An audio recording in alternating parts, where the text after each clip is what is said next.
নমস্কার। কবি রবীন্দ্রনাথ ঠাকুরের লেখনীতে হাট।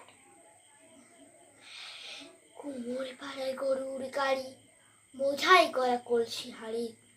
গাড়ি চালায় বংশী মদন, সঙ্গে যে যায় ভাগ্নে মদন।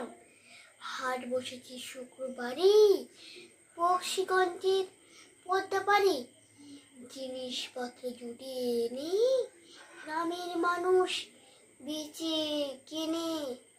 উচ্ছে, বেগুন, পটল, মূলো, বেতের বোনা, ধামাকুলো, সর্ষে, ছোলা, ময়দা, আটা, শীতের বাট, নকশা কাটা, ঝাঁঝরি করা বেরিয়ে হাতা।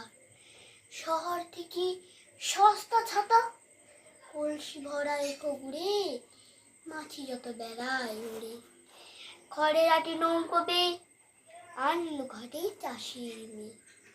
অন্ধকারায় পথে পড়ে, গান শুনিয়ে ভিক্ষে করে। পাড়ার ছেলে স্নানের ঘাটে জল ছিটিয়ে সাঁতার কাটে। নমস্কার।